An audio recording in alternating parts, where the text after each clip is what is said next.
안녕하세요. 저는 결혼 10년 차인 40대 초반 여자입니다. 이 상황을 어떻게 받아들여야 할지 모르겠어요. 전혀 상상하지도 못했던 일들을 경험해서 4개월이나 지난 시점인 현재에도 용서라는 단어가 입에서 쉽게 나오지가 않습니다. 사연을 신청하게 된 이유는 시댁 집안과의 갈등 때문인데요. 저는 시장에서 남편과 함께 반찬 가게를 운영하고 있어요. 결혼 초에 시작해서 지금까지 운영을 하고 있죠. 10년 정도 되니 어느 정도 자리를 잡았는지 단골 손님도 꽤 많아졌고 꾸준하게 찾아주시는 분들이 계셔서 지금까지 큰 어려움 없이 잘 이끌어왔던 것 같아요. 먹고 살기 위해 하는 일이기 때문에 정말 1년에 2번 있는 명절에는 음식 예약 주문이 상당히 많이 밀려 있어서 그때만큼은 잠 한숨 못 자가면서 음식을 만들어 놔야 하죠. 3일 동안 쪽잠 자면서 명절찬을 만들어야 하기 때문에 스트레스도 많이 받고 예민해지는데 항상 매년마다 명절 때만 되면 시모가 반찬 가게로 나오십니다. 정신없이 바쁜 시간에 꼭 오셔서 온갖 참견을 다 하세요. 시모가 한번 왔다 가시면 초토화가 되어 버립니다.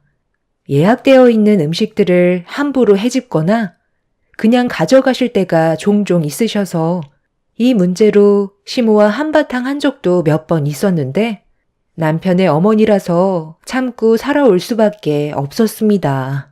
당연히 남편도 시모의 잘못된 행동들에 대해 지적도 많이 하고 인연까지 끊겠다며 몇 번이나 목소리를 높인 적이 있었지만 시모에겐 씨알도 안 먹혔어요. 무조건 본인이 하고 싶은 대로 행동하셨고 그럴 때마다 인연을 끊고 반찬 가게를 다른 지역으로 옮겨야 할지 고민까지 했었습니다. 하지만 한 곳에서 오래 했기 때문에 그나마 먹고 살 정도는 되는 거지 다른 지역으로 가게 된다면 또다시 새로 시작을 해야 되는 거기 때문에 그것 또한 쉽지 않았어요. 그래서 항상 참고만 살아왔었는데 이번 명절에 일어난 사건 하나로 저희 부부는 단호한 결정을 내려야만 했고 용서라는 단어를 제 머릿속에서 지워버렸습니다. 명절이 오기 일주일 전부터 저희 가게에는 명절찬을 준비해달라는 전화가 쇄도합니다. 하루 종일 전화기만 붙잡고 있어야 될 정도로 정신없는 시간들이 시작이 된 거죠. 식재료 준비하는 양도 평소와는 다르게 3배 이상은 되기 때문에 명절이 오기 일주일 전부터 직원까지 고용을 합니다. 그리고 저희가 많이 바빠지기 시작했다는 걸 알고 계신 시모는 예상했던 대로 가게로 나오셔서 상황을 훑어보셨어요. 올해는 어떨 것 같니? 작년보다 예약 주문이 많이 들어오는 편이니? 정신없이 전화를 받는 거 보니까 이번 명절에도 밤을 꼴딱 새울 정도로 바쁘겠구나? 엄마, 왜 또 오셨어요? 한창 바쁘게 일을 할 때는 오시지 말라고 몇 번이나 말씀드렸잖아요. 발 디딜 틈도 없이 식재료도 많이 쌓여 있는데 여길 꼭 비집고 들어오셔야 돼요. 아이, 도와주실 거 아니면 그만 들어가 계세요. 뭐가 그리 궁금하셔서 꼭 명절 전만 되면 참견하러 오시는데 저희는 방해가 된다고 했잖아요. 가게 운영이 어떻게 되어가고 있는지 보고 싶어서 온 건데 예민하게 받아들일 필요 없잖니. 그냥 둘러만 보고 있는 거다. 작년에는 직원이 2명이었는데 올해는 직원이 3명으로 늘었네. 식재료 양도 작년보다 더 늘었구만. 올해 명절에는 매출도 상당히 많이 오를 것 같은데 그럼 나도 기대 좀 해도 되는 거지? 작년에 유람선 타고 제주도 가는 거 얼마나 답답했는 줄 아니? 차라리 그냥 비행기를 탈 걸 그랬어. 그런 것도 네가 눈치껏 알아서 해줬으면 얼마나 좋아?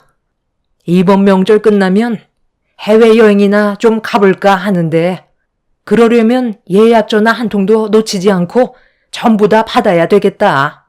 한 살이라도 젊었을 때 다닐 수 있는 곳은 전부 다녀야 하지 않겠어? 그나저나 이건 왜 이렇게 싱거운 거야?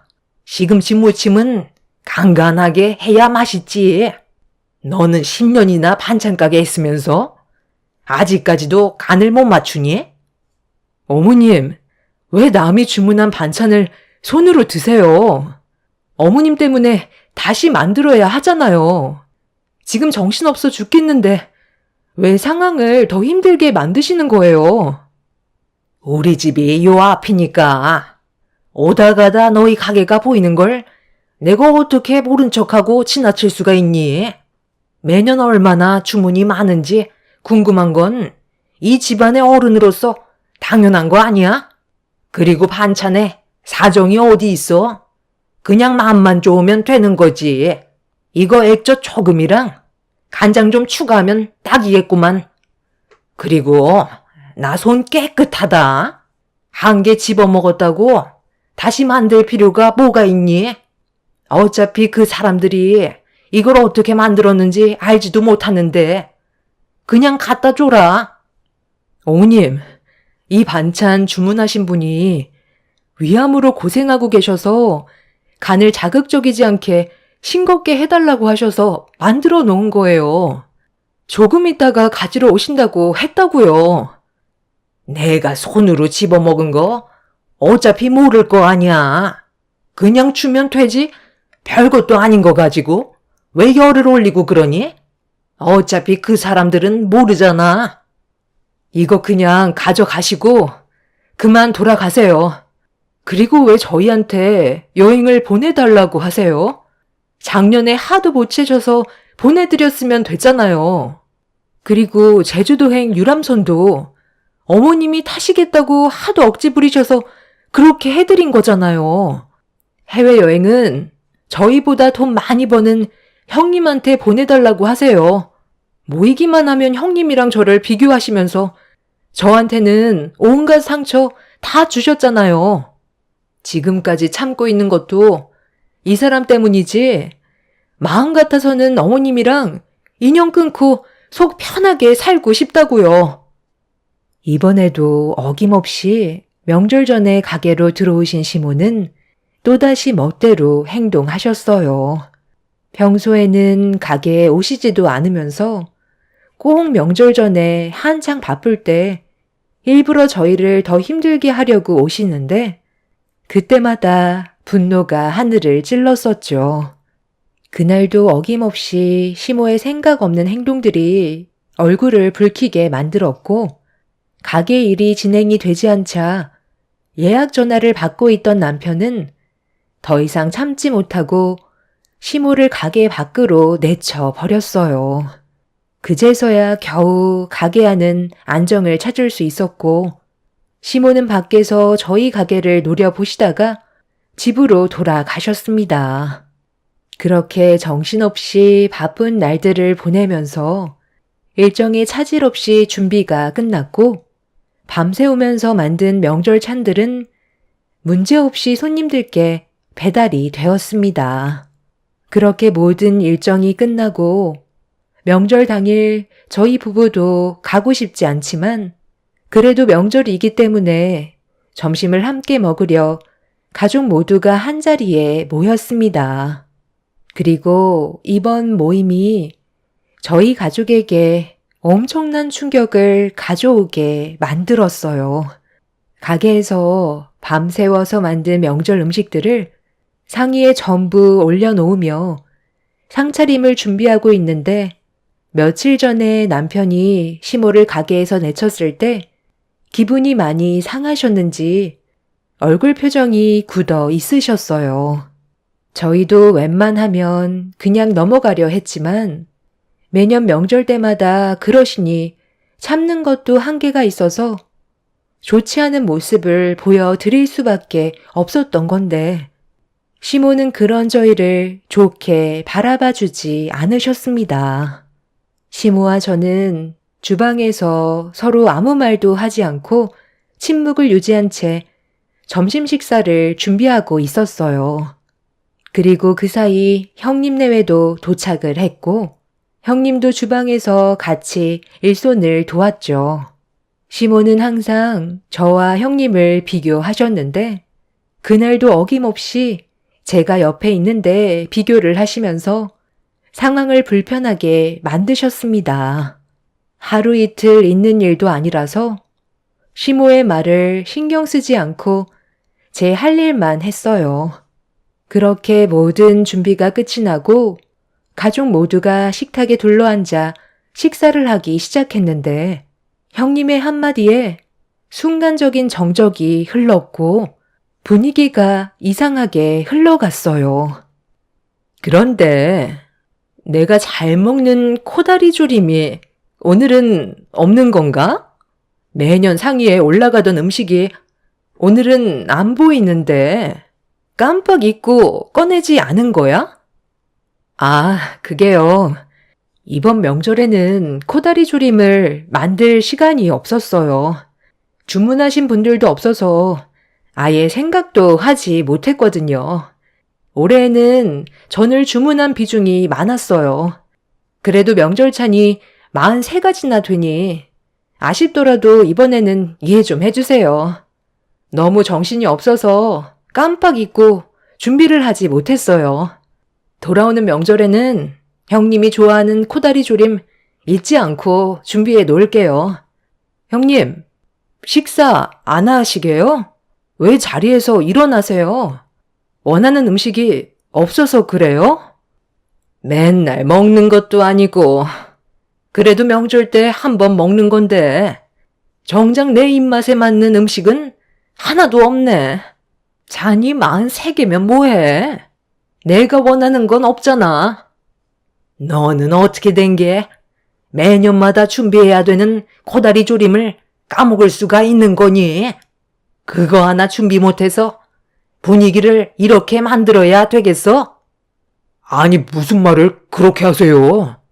저희가 반찬 가게 일을 하니까 겸사겸사 명절 음식 만들고 남은 거 가지고 오는 건데 이번에는 코다리 조림 주문이 없어서 깜빡 잊은 건데 이 사람한테 꼭 그렇게 말을 하셔야 돼요?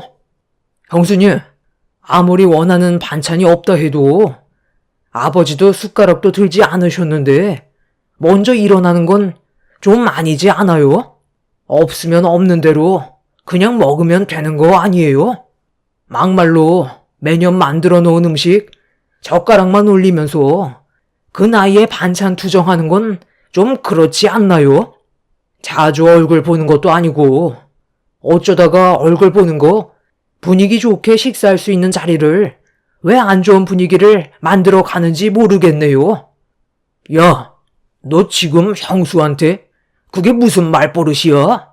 매번 먹던 게 없으니까 아쉬워서 한마디 할 수도 있는 거지.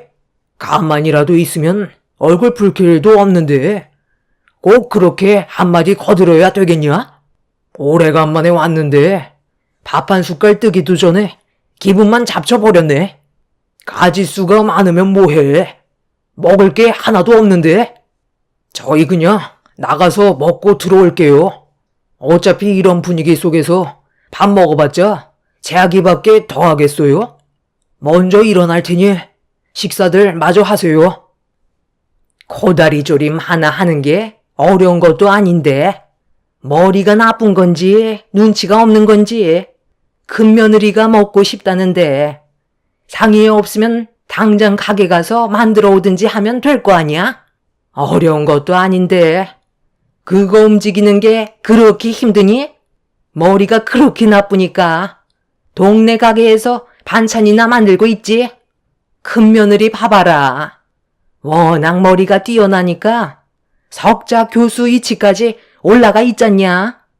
너랑 비빌 수도 없는 그런 위치에 있는 우리 며느리가 먹고 싶은 게 없다는데 당장이라도 일어나서 가게로 뛰쳐나가야 하는 거 아니야? 분위기 망치려 하지 말고 빨리 가서 만들어 와라. 원인 제공을 네가 했으면 서둘러 상황을 마무리 지어야지. 사람마다 각자 사는 삶이 다 다른 거고 저는 제 위치에서 최선을 다해 살아가고 있는데 왜 이런 차별 대우를 받아야 되는 거죠? 형님이 석자 교수라고 제가 왜 고개를 숙여야 되는지 모르겠는데요. 잘못을 했으면 받아들이겠지만 코다리 조림 안 했다고 욕먹고 죄인 취급을 왜 받아야 하는 건지 모르겠네요. 시모는 그 순간 잘한 것도 없으면서 말대꾸를 한다며 갑자기 머리채를 잡으셨고 당장 반찬 가게로 가서 형님이 좋아하는 코다리 조림을 해오라고 난리를 치셨어요.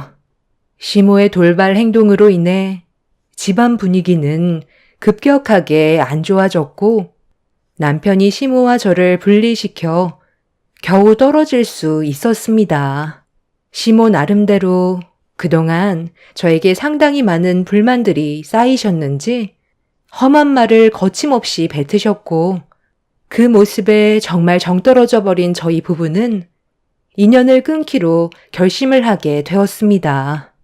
절대로 용서해 드리고 싶지 않았고 이런 삶이 질려버려 두 번 다시 얼굴조차 보고 싶지 않았습니다. 시부가 그만하라며 소리를 질렀지만 이성을 잃어버린 시모는 저에게 계속 달려들려고 말리고 있는 남편을 뿌리치려 했어요. 그런데 집안이 소란스러워지자 작은 방에서 낮잠을 자던 7살 딸이 잠에서 깼는지 주방으로 들어왔는데 양손에 무언가를 들고 있었어요. 저를 보며 다가온 딸이 전화가 왔다면서 가방 안에서 핸드폰을 꺼냈는지 저에게 지어줬는데 그 가방은 형님이 들고 온 가방이었죠. 그런데 딸이 저를 보며 건넨 첫마디에 집안은 순식간에 난장판이 되었고 제 손에 들려있던 핸드폰을 보는 순간 경악을 하고 말았습니다. 딸이 핸드폰을 가리키면서 하나뿐인 내 남편이라고 반복적인 말을 하는데 진동이 울리고 있는 핸드폰 화면에 딸이 말한 대로 하나뿐인 내 남편이라는 사람에게 전화가 오고 있었어요. 저는 당황해서 전화가 오고 있는 핸드폰을 들어 형님을 바라보고 있는데 그걸 본 형님이 급하게 저한테 달려와 핸드폰을 뺏으려는 순간 남편이 형님의 핸드폰을 가로챘습니다. 형님은 남편한테 당장 달라고 소리를 질렀는데 아주버님이 테이블 위에 올려진 핸드폰을 들고 이건 뭐냐며 한마디 했어요. 이 핸드폰이 당신 거 아니야? 그런데 그 핸드폰은 또 뭔데?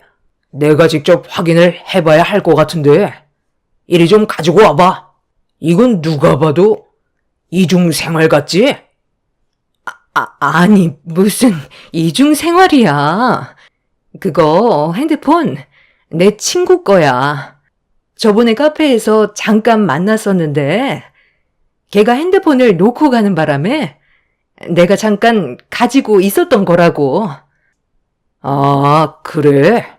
그런데 지금 당신이 하는 행동을 보면 절대로 걸리면 안 되는 걸 들킨 사람처럼 식은땀까지 흘리고 있는데 나한테 정말 숨기는 게 없는 거지? 그럼 지금 이 핸드폰 화면에 보이는 하나뿐인 내 남편이라고 적혀있는 이 사람과 통화를 해보면 딱 알겠네. 통화 버튼 눌러봐도 되는 거지? 여보세요? 아, 왜 이렇게 전화를 안 받아? 오늘 언제 올 수 있는 거야? 저녁에 얼굴 볼 수 있는 거지? 승현 씨, 내 말 듣고 있는 거야? 늦지 않게 꼭 와야 되는 거 알지? 오늘 우리 부모님이랑 인사하기로 했잖아. 정말 잘 생각했어. 교수 집안은 교수끼리 결혼을 해야 맞는 거라고. 그런 집안에 더 이상 인생을 낭비하지 마. 그 남자 별것도 없는 일반 회사원 아니야? 당신이 너무 아깝다고. 이번 결정 정말 잘한 거야. 나랑 살면 남부럽지 않게 살 수 있어. 아이들은 그 남자가 키우라고 할 거지? 그렇게 확실히 정한 거지? 저번에 나한테 애들까지 전부 주고 온다고 하지 않았어? 우리 부모님은 아이를 바라시는 것보단 당신의 집안을 원하니까 그게 신경 쓰지 않아도 돼. 어차피 지금 나이에 아이를 가지는 것도 힘들잖아. 오늘 저녁에 늦지 않게 와야 돼. 우리 부모님이 많이 기대하고 계신다고. 그런데 왜 아까부터 계속 말이 없는 거야? 여보세요? 내 말 듣고 있어? 분명 통화가 연결됐는데. 승윤 씨, 말 좀 해봐. 저녁에 확실하게 올 수 있는 거지? 그쪽에 지금 내 마누라랑 바람을 피우고 있는 것 같은데 방금 한 말들 전부 녹음이 되고 있었거든요. 오늘 저녁에 그쪽 부모를 만나기로 했다고? 남자는 아주버님의 목소리를 듣자마자 전화를 끊어 버렸어요. 수화기에서 들려왔던 남자의 목소리에서는 형님의 이름을 정확하게 부르고 있었고, 누가 봐도 바람을 피우고 있었다는 걸 알 수 있었습니다. 상상하지 못했던 형님의 실체가 밝혀지는 순간 시댁 집안에는 정적이 흘렀고, 이 모든 상황을 지켜본 시부모님은 비틀거리시며 의자에 털썩 주저앉으셨어요. 형님은 고개를 떨군 채 아무 말도 하지 않고 침묵을 유지하고 있자 아주버님이 먼저 질문을 던졌습니다. 지금 이 남자가 한 말을 들어보면 당신은 우리 아이들을 키우는 것도 지겨워하는 것 같고 그 남자도 보니까 교수인 것 같은데 그 말은 둘이 서로 자주 얼굴을 볼 수 있는 환경이라는 거잖아? 언제부터였어? 나랑 아이들을 버리기로 결심한 게 언제부터였냐고? 나랑 함께한 세월은 아무것도 아니라는 거야? 당신과 사는 거 이제 지겨워. 나보다 못한 스펙을 가지고 있는 당신을 데리고 다니는 것도 창피하다고. 내 주변에 있는 사람들은 전부 다 한 자리씩 크게 차지하고 있는데 당신은 그냥 일반 회사원이잖아. 그때 당시 내가 아주 잠깐 눈이 삐었던 것 같은데 내 주위에 잘 나가는 사람이 너무 많았었고 나는 그런 남자들을 전부 다 놓쳤다는 거야. 우리 엄마가 당신이랑 결혼하면 나중에 정말 후회할 날이 올 거라고 했었거든. 그런데 그 말이 정말 맞더라고. 나이가 들면 들수록 함께 걸어가야 되는 배우자가 얼마나 중요한지 이번에 확실하게 알았어. 당신은 아무리 노력을 해봤자 만년 부장이잖아? 더 높은 위치를 올라갈 수 없는 이유는 밑에서 치고 올라오는 젊은 직원들이 많기 때문에 그 자리에서 멈춰 있는 거고 나는 그런 무능력한 당신을 데리고 살면서 석자 교수인 내 이미지에 엄청난 타격을 주고 있어. 주변 사람들이 다 물어봐. 남편은 뭐 하는 사람이냐고. 그럼 나는 할 말이 없더라. 돈도 많이 벌지도 못하는 당신을 항상 끼고 살아야 하는 나 자신이 너무 한심스러워. 다른 친구들은 남편이 금융 쪽에서 일을 하던지 아니면 법을 다루는 사람들인데 그런 친구들에게 당신이 어느 위치에 있는지 말을 하려니 너무 고통스럽더라고. 그동안 말을 안 했지만 당신과 함께 거리를 걷는 것조차 나는 상당히 괴로운 순간이었어. 혹시나 내가 아는 사람을 만나게 될까봐 나보다 잘난 사람한테 당신을 소개해줘야 하는 그런 상황들이 너무 곤욕스러웠다고. 결혼 초에는 잘 몰랐는데 살다 보면서 점점 온몸으로 느끼게 되더라. 그래서 나랑 맞는 사람을 찾으려 했던 거고, 당신이랑 통한 그 사람이 나와 평생을 함께할 사람이라는 거야. 그래서 애들까지 버리고 당신 혼자 잘 먹고 잘 살겠다는 거야? 나는 지금까지 최선을 다해 살아왔었는데 그런 나를 인간 취급도 하지 않았던 거네? 아유, 세상에. 너 지금 내 아들을 두고 다른 남자와 바람 피운 걸 인정하겠다는 거니? 잠깐 스쳐 지나가는 바람도 아니고 정말 내 아들과 갈라서겠다는 거야? 서류에 도장을 찍겠다는 거냐고. 우리 집안의 자랑인 네가 다른 남자와 살림을 차리려 했다는 게 사실이야? 장난인 거지? 일부러 우리 놀래켜 주려는 거잖아. 아까 다 들으셨잖아요. 저는 이 사람과 이혼할 거고, 이제 그만 제 삶을 찾아 떠나려고요.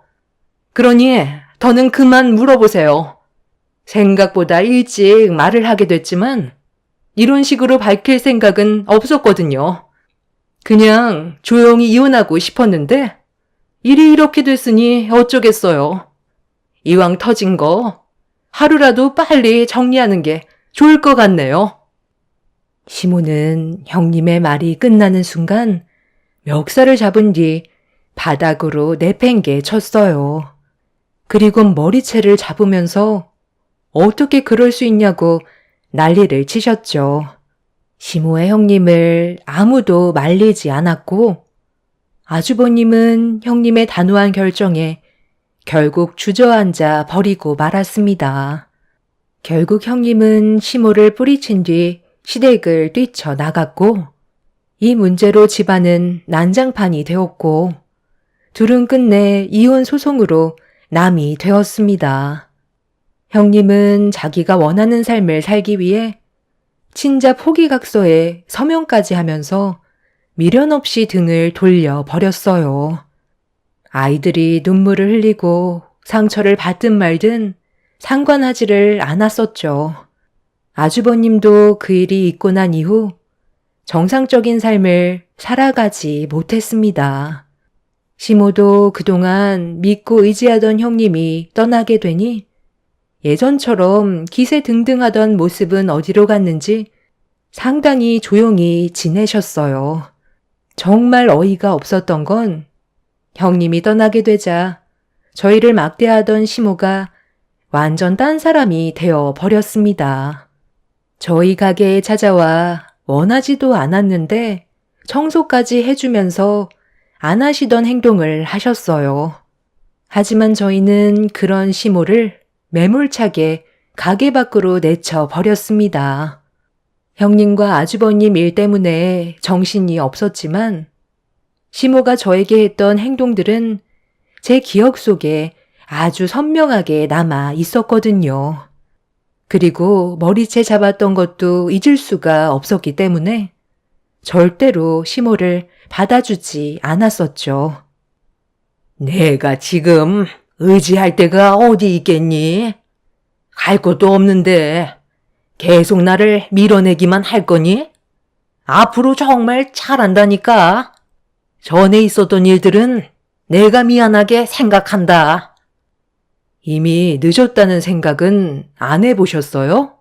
그날 저를 어떻게 대하셨는지 벌써 잊으신 건 아니시죠? 그동안 형님이 있었을 때는 차별하시면서 무시하시더니 아주버님이랑 형님이 이혼하니까 이제 저한테 붙으시는 거예요? 그런데 이거 어떡하죠? 저는 어머님과 좋은 관계를 유지할 생각이 전혀 없어요. 이 사람도 이미 마음을 접어버린 상태라 어머님 얼굴 2번 다시 보고 싶지 않다고 했거든요. 오죽하면 이 사람이 이렇게까지 나오겠어요. 그러니까 있을 때 잘 하셨어야죠. 저는 어차피 며느리 취급도 못 받았었는데 이참에 아주 잘 됐네요. 저희 가족만 신경 쓰면 되잖아요. 10년을 노력했어도 교수였던 형님 때문에 항상 저는 관심 밖이었는데 이제 와서 잘 지내보자고 하면 제가 참 좋아하겠어요? 장사 방해하지 마시고 그만 들어가세요. 지금 많이 바쁘거든요. 시모는 저희 부부에게 그동안 미안했다며 계속해서 좋은 관계를 유지하기 위해 노력하고 있지만 지금까지 살면서 받았던 상처가 너무 컸기 때문에 저는 시모를 절대로 받아줄 마음이 없습니다. 아마 돈줄이 끊겨서 더 신경이 쓰이겠죠. 저희가 시모에게 드리던 용돈도 전부 끊어 버렸거든요. 있을 때 잘하라는 말이 있잖아요. 이미 떠나가 버린 저희 마음을 되돌리기에는 많이 늦었다고 생각해요. 땅을 치며 후회해도 달라지는 건 없을 것 같습니다. 아주버님도 교수 형님과 함께 산다고 저희 부부 반찬 가게 한다고 무시하더니 이번 일을 통해 많은 걸 깨달았으면 좋겠어요. 앞으로 저희 가족의 앞날만 생각하면서 살아가려고요. 제 사연 들어주신 분들 즐거운 주말 보내시고 가족분들과 화목한 시간 보내시길 바랍니다. 감사합니다. 안녕하세요. 저는 60대 중반 여자입니다.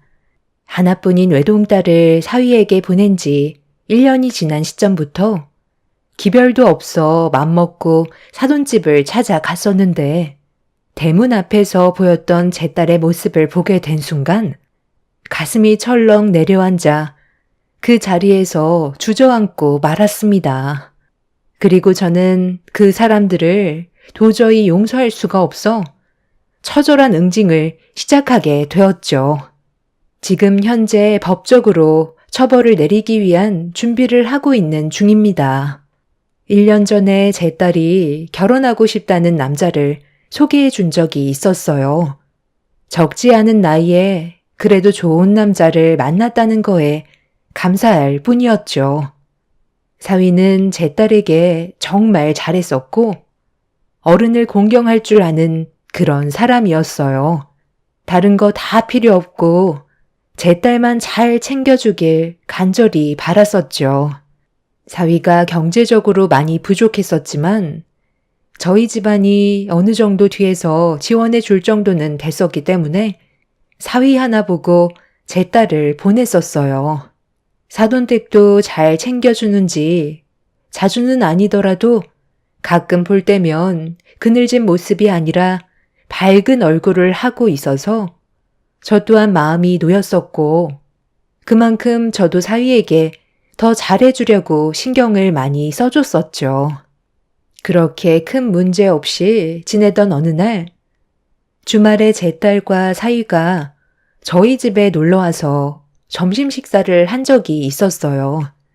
그런데 그날따라 딸의 얼굴이 별로 좋아 보이지 않더군요. 얼굴 표정만 봐도 바로 알 수 있었던 저는 걱정이 많아 보인다면서 조심스럽게 대화를 풀어나갔어요. 그렇게 알게 된 딸의 고민은 시댁에서 생활을 해야 될 것 같다는 말이었죠. 사돈댁에서 생활을 한다고?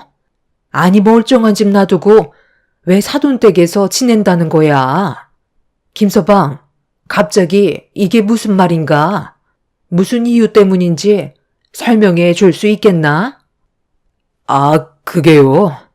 상황이 좀 복잡하긴 한데 저희 엄마가 요즘 들어 우울증이 많이 심해지신 것 같아요. 아무래도 아버지가 세상을 떠나시고 이 사람과 결혼하기 전까지 저와 단둘이 지내다가 갑자기 혼자가 되셔서 그런지 점점 우울증이 심해지셔서 약까지 복용하고 계시거든요. 겉으로는 괜찮다고 하시지만 딱 봐도 많이 힘들어 보이시더라고요. 그래서 어떻게 하면 좋을지 고민을 하고 있었던 중이었어요. 아무래도 이 사람의 입장에서 쉬운 결정은 아니라 조심스러운 부분들도 있고요. 안 싸더니 많이 힘들어 하시나? 그래도 멀쩡한 집 놔두고 사돈댁에서 생활하는 게 쉬운 건 아닐 텐데 꼭 그 방법 말고는 없는 거야? 사돈은 뭐라고 하시는데? 그렇잖아도 이 문제 때문에 며칠 전에 어머님 댁에 다녀왔었어. 계속 사는 것도 아니고 어느 정도 적응할 시간 동안만 같이 지냈으면 좋겠다고 하시는데 거절을 하기에도 곤란한 상황이라 이 사람과 조금 더 대화를 해본 다음에 결정하기로 했었거든요. 그런데 선뜻 결정을 하지 못하겠어요. 솔직히 어머님이 좋으신 분인 건 알겠는데 같이 산다는 게 아무래도 쉬운 문제는 아니잖아요. 생활에 불편한 점들도 많을 테고 여러 가지로 부딪히게 되는 것들이 생길 것 같아요. 당연하지.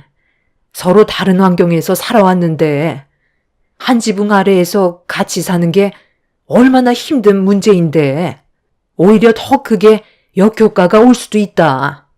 내 생각엔 같이 생활하는 것보단 사돈이 우울증에서 벗어날 수 있는 무언가를 찾아서 해결해 나가는 게 좋을 것 같은데 좋아하는 취미 생활 같은 게 있을 거 아니야. 제가 그런 것도 말씀드려 봤는데 집안에 들어오는 것 자체를 힘들어 하세요. 방 안에 혼자 계시면 우울증 증상이 다시 올라오는 것 같더라고요. 그래서 저희도 고민을 안 할 수가 없는 거고요. 저번에는 집에 혼자 계시는 게 힘드셨는지 저희 집에 오셔서 하룻밤 주무시고 돌아가셨어요. 저희 엄마도 우울증 증상이 오래 가다 보니까 어떻게 해서든 증상을 완화시켜 보려고 여러 가지 방법을 동원해 보시는 것 같은데 갑자기 변한 생활에 적응을 하기는 힘들어 하시는 것 같아요. 사부인이 원하는 대로 움직이는 것보다는 내 딸의 생각이 우선일 것 같네.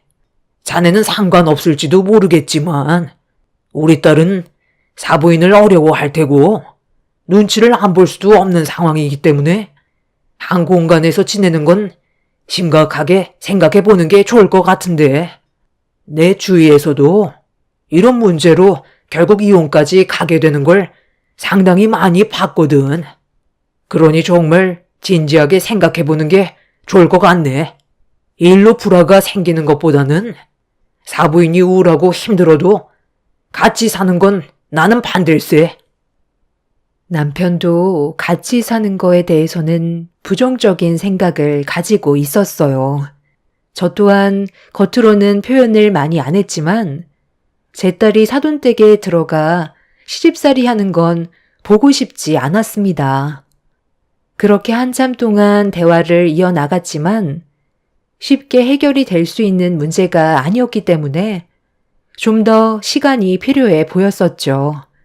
그리고 이런 일이 있다는 걸 알게 된 이후 지속적으로 신경이 쓰였던 저는 딸과 따로 만나 대화를 이어나갔습니다. 사위가 옆에 있어서 제대로 속마음을 꺼내지 못한 것 같아서 퇴근길에 잠깐 얼굴을 봤어요. 앞으로 어떻게 했으면 좋겠니? 엄마는 사돈댁에 들어가는 걸 원하지 않는데 너도 엄마랑 같은 생각이지만 김서방 때문에 거절하기도 힘들어서 그런 거지? 솔직히 그이랑 어머님 앞에서 딱 잘라서 싫다는 말을 하기가 어렵잖아요. 그리고 그이도 당분간 같이 생활하고 싶어하는 눈치고요. 저도 지금 많이 혼란스러워요. 이런 상황이 생기게 될 줄 몰랐거든요. 약까지 복용 중이시라 저도 속마음을 꺼내기가 힘들어요. 잠시만요. 어머님한테 전화가 왔어요. 처음 결혼했을 당시 딸의 얼굴은 상당히 밝았었는데 이 문제로 점점 힘들어하는 걸 보니 마음이 너무 안 좋았어요. 딸의 입장에서도 선뜻 싫다는 말을 하기는 곤란한 상황이라는 걸 알기 때문에 제가 사돈을 따로 만나는 게 좋을 것 같아 그날 이후 며칠 뒤 사돈에게 따로 연락해 약속을 잡았습니다. 결혼식 이후 처음 마주한 사돈과 저는 서로 어색한 인사를 주고받은 뒤 저희 가족이 가진 고민에 대해 조심스럽게 대화를 이끌어 나갔고 딸의 입장을 설명해 줬어요. 아무래도 제 딸이 사돈집에 들어가는 건 좀 힘들지 않을까 싶어요. 사위가 갑자기 떨어져서 지내시다 보니 허전함을 많이 느끼시는 것 같은데 그건 시간이 지나면 자연스럽게 적응이 되지 않을까요? 사돈이 어떻게 받아들이냐에 따라서 애들한테도 많은 영향을 끼칠 것 같아요. 지금 당장은 힘드시겠지만 다른 방법을 생각해 보시는 건 어떨까요? 등산이 취미라고 하셨는데 그런 모임 같은 것도 가져도 되고 그 안에서 또 좋은 사람을 만날 수 있는 기회도 만들어질 수 있잖아요. 현재의 상황을 어떻게 받아들이고 헤쳐나가냐에 따라 사돈의 삶의 질이 많이 바뀔 것 같은데 꼭 제 딸과 사위가 사돈집에 들어가서 살길 원하시나요? 둘이 한창 신혼이고 서로 하고 싶은 일들도 많을 텐데 사돈이 애들을 생각해 주신다면 같이 사는 건 다시 생각해 보시는 게 좋을 것 같아요. 그러니까 제가 며느리를 시집살이 시킬 것 같아서 이런 말씀 하시는 거죠?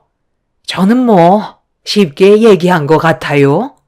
제가 오죽 힘들었으면 애들한테 도움을 청했겠어요.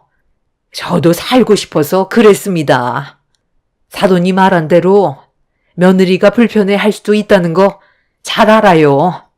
하지만 우울증이라는 게 마음처럼 쉽게 변화되지 않더라고요. 아무리 애를 써봐도 혼자가 됐다는 생각이 드는 순간 세상을 떠나고 싶을 정도로 우울증이 심하게 찾아오는데 이런 상황들을 제가 얼마나 오래 버틸 수 있을지도 모르겠어요. 사돈이 방금 저한테 등산이 취미니까 모임 같은 거 가져보거나 좋은 사람 만나라고 하셨죠? 사돈이 말씀하신 거 이미 전부 다 해봤고 지금도 꾸준하게 노력을 하고 있지만 제 삶이 전체적으로 달라지는 건 아무것도 없었어요. 아주 잠깐의 즐거움은 있을 수 있겠지만 집에만 들어오면 세상 떠난 그 사람 대신 아들과 함께했던 소중한 추억들이 많이 있어서 과거의 기억에 사로잡혀 살게 되는데 그때마다 얼마나 견디기가 힘든 줄 아세요? 그만큼 저도 제 아들에게 의지하면서 살아왔던 세월이 길어서 그런 것 같은데 이런 마음을 누가 알아주겠어요? 저 말곤 아무도 모르죠. 사돈은 그동안 많이 힘들었는지 제 앞에서 눈물을 흘리기 시작했어요. 그 모습을 보는 저도 참 난감했었죠. 위로를 해드리기에는 사돈의 입장을 받아들여주는 것 같아 그 모습을 지켜볼 수밖에 없었습니다.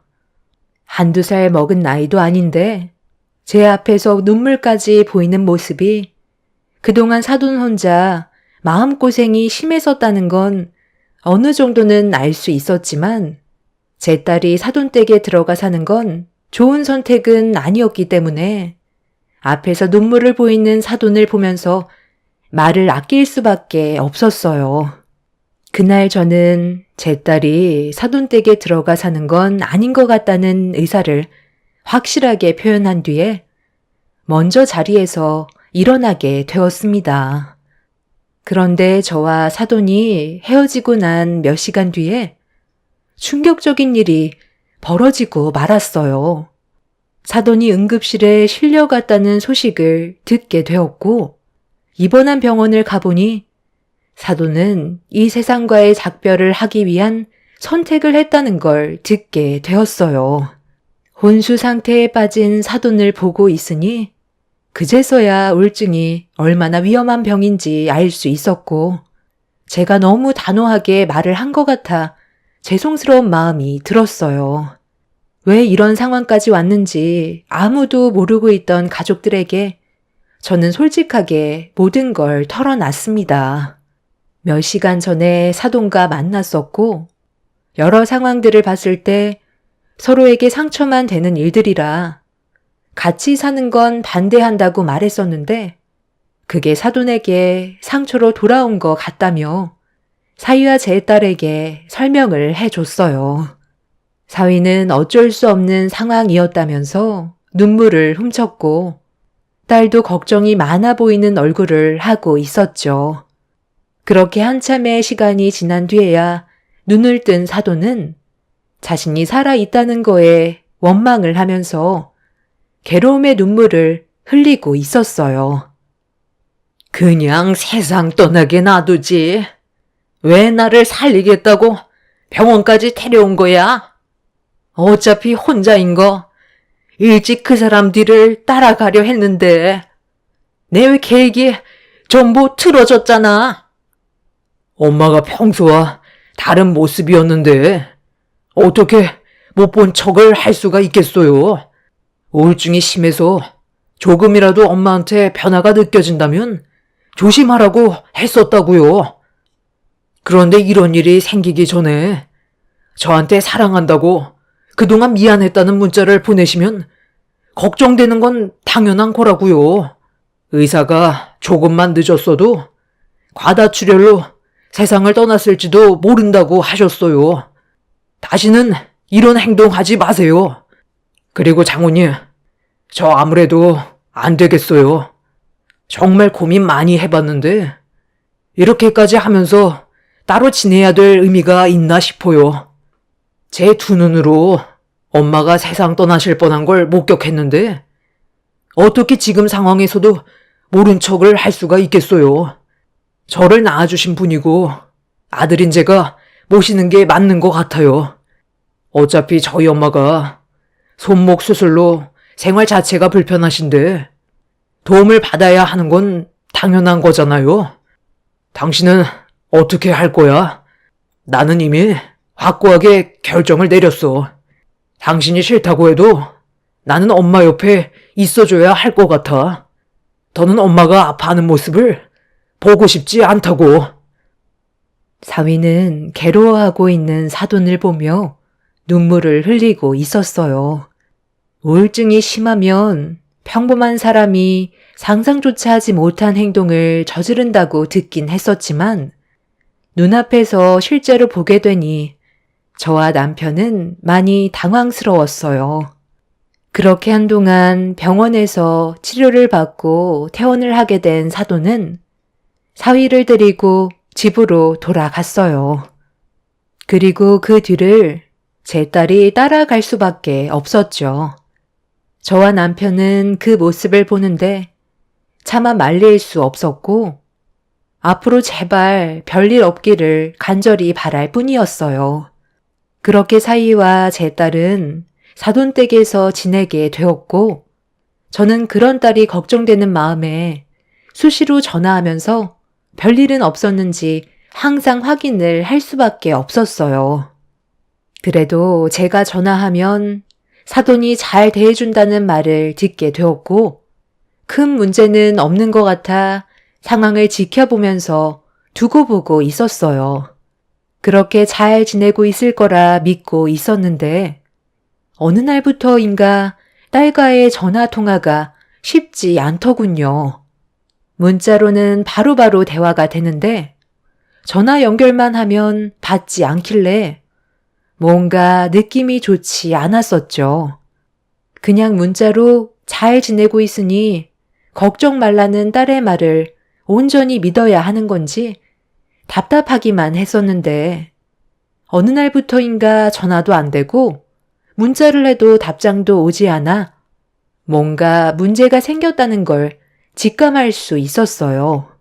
사위와 결혼을 하고 우울증 때문에 병원까지 다녀왔었던 사돈이 또 다른 돌발 행동을 할까봐 걱정이 돼서 제 딸은 어쩔 수 없이 사돈 댁에서 생활할 수밖에 없었는데 어떠한 기별도 없으니 걱정이 되는 건 당연했었어요. 그래서 맘먹고 사돈 집을 가게 됐는데 조용히 대문 앞에 서서 초인종을 누르려는 순간 눈앞에 충격적인 광경을 목격한 저는 입을 다물지 못했고 몸을 숨겨 상황을 지켜볼 수밖에 없었습니다. 그리고 눈앞에 보이는 광경을 전부 제 핸드폰으로 담고 있었어요. 절대로 그 인간들을 용서할 수 없었고 온몸이 분노로 가득 차 부글거리고 있었죠. 너는 우리 집에서 생활한 지 벌써 한 달이 넘어가는데 아직까지 적응을 못한다는 게 말이 되니? 내 우울증이 또 도지면 그건 다 너 탓인 줄 알고 있지? 제가 왜 이런 대우를 받으면서 살아야 하는지 모르겠어요. 이러려고 저를 며느리로 삼으신 거예요? 차라리 그이랑 이혼할게요. 그이랑 단둘이 사시면 되잖아요. 쓸데없는 말 할 시간에 벌써 반일 끝냈겠다. 내가 지금 손목이 다 낫지 않아서 아무것도 할 수 없으면 도와주는 건 당연한 건데 뭐가 문제인 거야? 저를 며느리로 생각해주지 않는 게 문제인 거죠. 이런 생활을 하려고 그이랑 결혼한 게 아니라고요. 그리고 이제 그만 핸드폰도 돌려주세요. 제가 언제까지 참을 수 있을 거라 생각하세요? 그동안 그냥 저 부려먹으려고 우울증 핑계 대신 거 제가 모를 줄 알아요? 약만 타놓으시고 아예 입에도 안 대시잖아요. 내 아들이 다시 들어오고 나서 우울증이 좋아졌으니까 약을 안 먹은 거지. 그리고 왜 쓸데없이 사돈한테 입을 나불거려서 이런 상황까지 오게 만들어? 내가 처음부터 좋게 얘기했잖아. 그냥 들어와서 살면 아무 일 없을 거라고.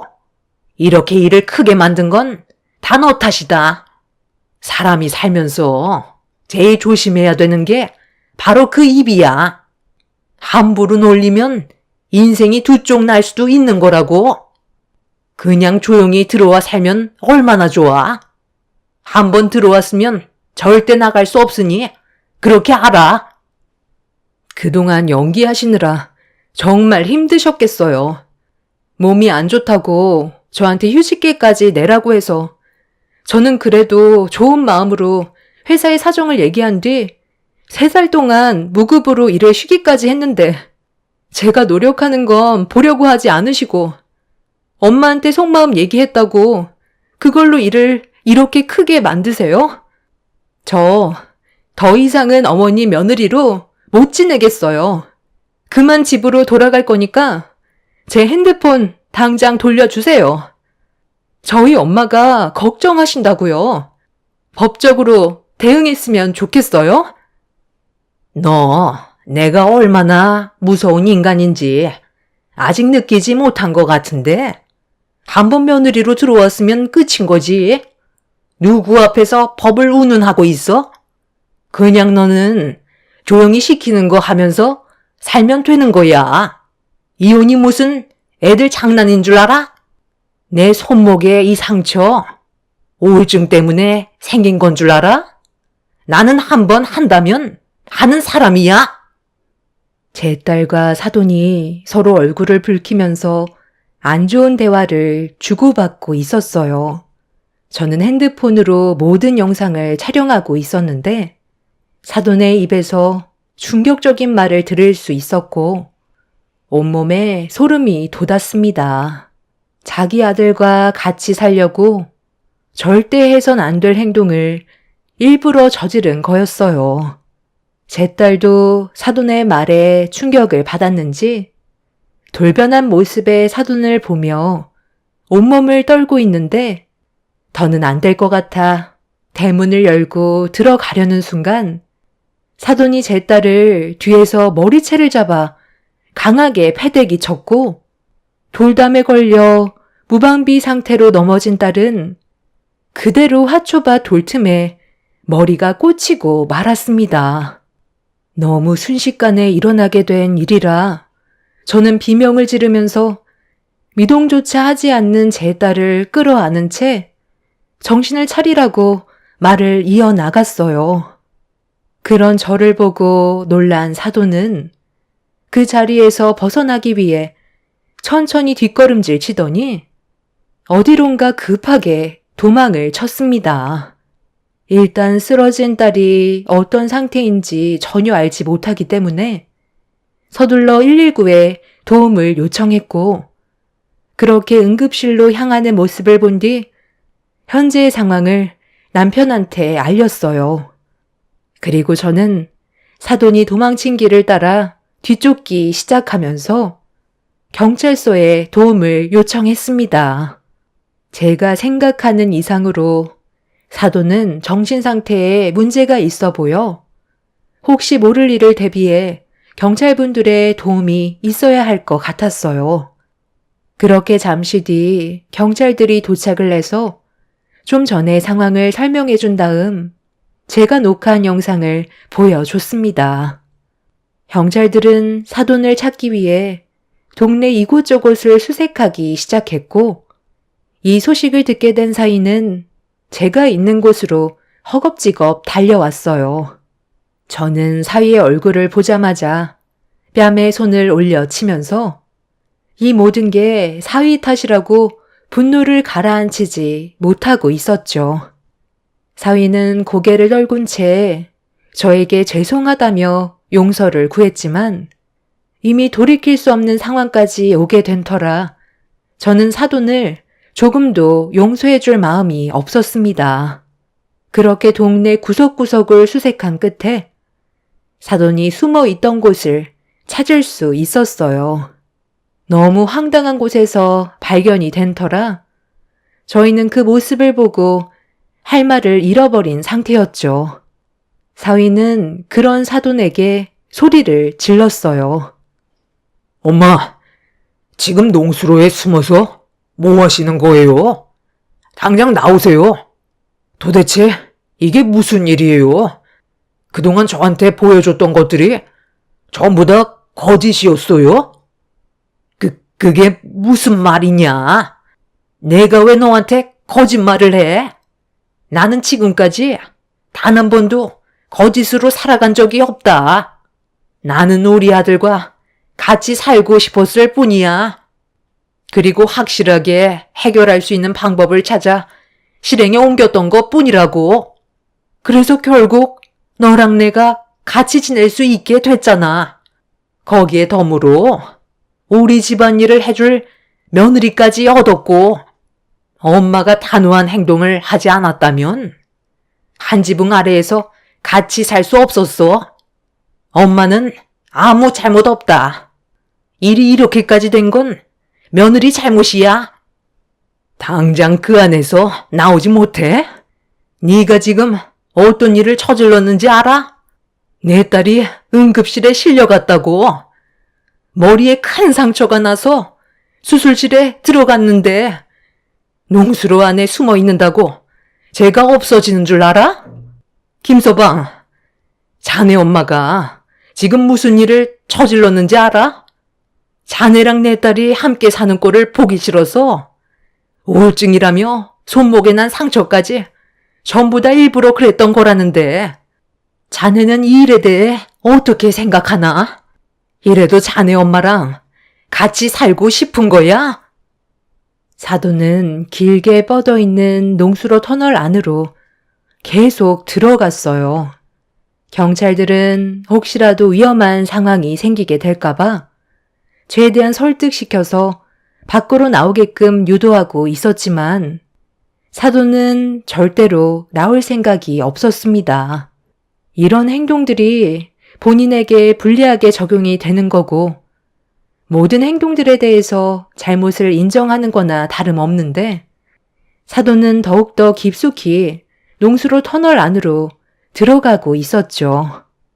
사람 키만한 농수로에 물이 허리까지 차 있어서 자칫하다가 위험해질 수도 있는 그런 상황인데 사돈은 경찰들의 말을 듣지 않았고 일이 더 커지기 전에 구조대의 도움을 받기로 결정하게 되었습니다. 이 와중에 사위는 믿을 수 없다는 얼굴로 사돈이 빨리 밖으로 나오길 재촉하고 있었어요. 그렇게 한참의 시간이 지난 뒤 구조대의 도움을 받아 농수로 밖으로 나온 사돈은 물을 상당히 많이 먹었는지 헛구역질을 하면서 바닥에 털썩 주저앉았습니다. 저는 그 모습을 보는 순간 사돈의 머리채를 잡아 사정없이 흔들어 버렸어요. 주변 분들이 저와 사돈을 뜯어 말렸고 이성을 잃어버린 저는 가만두지 않겠다며 더욱더 난리를 치고 말았죠. 그런데 갑자기 사돈이 사위의 뺨에 손을 수차례 올리는 돌발 행동을 보이고 있었습니다. 이게 다 너 때문이다. 네가 시키는 대로 해서 일이 이렇게 된 거잖아. 조장의 버릇을 잡아놔야 기가 죽어서 알아서 기어 다닐 거라며. 엄마가 그동안 얼마나 힘들었는지 알아? 네가 그래도 나이 먹으면 집안일 해줄 사람 필요하다고 해서 며느리 하나 들이면 삶이 편해질 거라는 말에 엄마가 무슨 짓까지 저질렀는지 아냐고. 괜히 몸만 상하고 일만 커져 버렸잖아. 그냥 우리 둘만 조용히 살면 되는 거였는데 순진한 여자 하나 꼬드겼다고 내 삶이 앞으로 편해질 거라더니 지금 이 꼴이 뭐냐. 네가 모든 일을 계획하고 꾸민 거니까 나 대신 네가 처벌받아라. 나는 절대로 교도소 같은데 들어갈 마음이 없다. 왜 이게 제 탓이에요? 엄마가 먼저 저한테 한탄 하셨잖아요. 사는 게 힘들다고 온몸이 쑤시고 살림하는 것도 쉽지 않다면서 며느리 하나 들어오면 소원이 없겠다고 하셔놓고 왜 애를 잡고 그래요? 여기까지 어떻게 왔는지 아시면서 그 사람을 막대하면 당연히 문제가 생기게 될 거라는 거 몰랐어요? 까도 계속 나오는 양파 껍질 같은 사돈과 사위의 충격적인 말들에 저는 상당한 충격을 받았어요. 한마디로 사위는 자기 엄마의 편한 생활을 보장해주기 위해 제 딸을 꼬셔서 결혼까지 했던 거고, 사돈 집에서 생활하기 위해 없는 우울증을 만들어 충격적인 행동까지 저지르는 말도 안 되는 일들을 벌인 거였죠. 그 인간들을 절대로 용서할 수 없었고, 서로 잘못이 없다며 부인하는 그 인간들 앞에 서서 양손으로 두 사람의 머리채를 잡으며 사람 잘못 건드렸다고 소리를 질러 버렸습니다. 그렇게 한바탕 난리가 난 이후 지금 현재 제 딸은 병원에서 치료를 받고 있는 중입니다. 정말 다행인 건 가벼운 뇌진탕 정도로 끝나서 생활하는 데는 지장이 없다지만 한 번 다치게 된 몸이라 앞날이 걱정이 되네요. 저희 가족은 그 인간들을 조금도 용서할 마음이 없어요. 자기들 편하자고 그런 일들을 꾸민 어처구니 없는 행동들에 너무 큰 충격을 받았기 때문에 절대로 봐주는 일은 없을 것 같습니다. 자신들은 그럴 의도가 전혀 없다고 했지만 이미 제가 녹화한 영상이 있고 딸의 증언이 있으니 저희 쪽으로 유리한 건 당연한 결과였어요.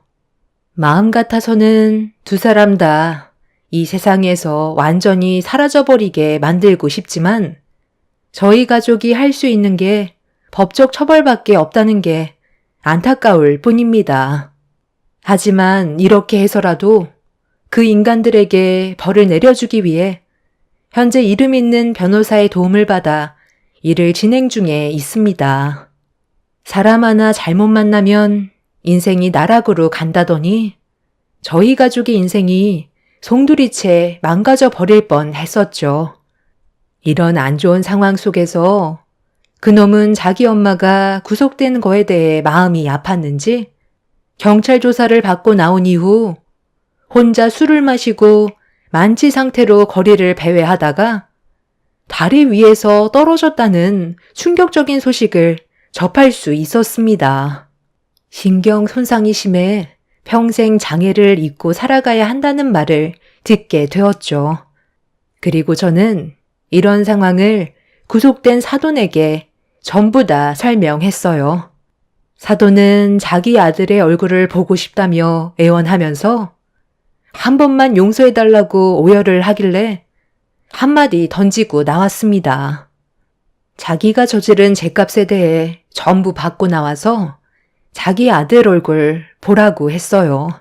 자식이 세상을 떠난 것도 아니었기 때문에 징역이 확정이 되면 형을 받고 나와야 되는 상황이었습니다. 저는 끝까지 선처를 해주지 않을 생각입니다. 제 딸이 세상을 떠날 뻔했던 상황이었는데 용서해줄 이유는 없다고 생각해요. 더 처절하게 그 사람의 눈에서 피눈물이 흐를 때까지 응징을 멈출 마음은 없습니다. 이 선택이 옳은 행동인지 모르겠지만 저희 가족이 받은 상처와 아픔을 그 사람들도 똑같이 겪어봤으면 좋겠어요. 다음 달에 사돈의 형벌이 확정이 될 것 같은데 사위의 상태는 점점 악화가 되어가고 있는 중입니다. 자신이 저지른 행동들의 대가가 얼마나 큰 일을 초래하게 됐는지 평생을 뉘우치며 살았으면 좋겠네요. 제 사연 들어주신 분들 감사합니다. 안녕하세요. 저는 결혼 2년 만에 남편과 이혼을 하게 된 30대 중반 여자입니다. 지금 글을 쓰면서도 남편이 왜 저에게 그런 행동을 했는지 이해를 할 수가 없어서 너무 황당하기만 합니다. 남편과 결혼한 지 얼마 되지 않아서 시모의 몸에 문제가 생겼던 적이 있었어요. 갑작스러운 뇌출혈로 인해 한동안 병원에서 지내시다가 퇴원을 하셨는데 스텐스 시술을 받으시고 회복하신 단계에서 남편은 혹시라도 또다시 시모가 쓰러지게 되실까봐 불안함을 나타내었고 그런 모습을 지켜보고 있던 저 또한 마음이 좋지 않아 저희 집에서 한동안 같이 살기 시작했어요. 이때까지만 해도 시모와 큰 트러블 없이 서로 상처 주지 않고 잘 지내고 있었습니다. 시모와 함께 살게 될 거라곤 상상조차 하지 못했었는데 갑자기 찾아온 건강 문제로 인해 어쩔 수 없이 시모와 함께 생활할 수밖에 없었지만 결혼 초반이라서 그런지 여러 가지로 불편한 점이 많았습니다. 그래도 남편을 사랑했기 때문에 최대한 좋은 쪽으로 해결하고 싶었습니다. 남편은 시모가 요양원에 들어가는 걸 원하지 않았어요. 그래서 저에게 부탁을 했었고 몸이 회복될 때까지는 어쩔 수 없이 시모와 한 공간에서 생활을 할 수밖에 없었습니다. 몇 달 동안은 서로 최대한 맞춰가면서 지내왔었지만 시간이 가면 갈수록 시모가 원하는 요구 조건이 많아지기 시작했어요. 불편한 생활이 반복이 되니 저에게도 한계라는 게 찾아오게 되었고 어떻게 상황을 풀어나가야 할지 고민을 안 할 수가 없었습니다. 시간이 지나면 지날수록 점점 더 서로에게 안 좋은 감정만 쌓이게 될 테고 그렇게 되면 남편과의 결혼 생활에도 문제가 생기기 때문에 최대한 좋은 쪽으로 풀어가기 위한 노력을 해야 했어요. 그래서 제가 선택한 방법은 남편과 먼저 대화로 풀어나가는 거였죠. 저 혼자서 시모에게 불편한 점들을 털어놓게 되면 오히려 역효과가 날 것 같아 남편을 먼저 설득시켜서 같이 대화를 이끌어 간다면 좀 더 좋은 방향으로 함께 지낼 수 있을 것 같다는 생각에 제가 가진 고민거리들을 남편에게 전부 털어놓았어요. 한 공간에서 지내는 동안 시모와 얼굴을 붉히고 싶지도 않았고 몸 상태가 회복이 될 때까지 좋은 감정을 유지하고 싶었어요.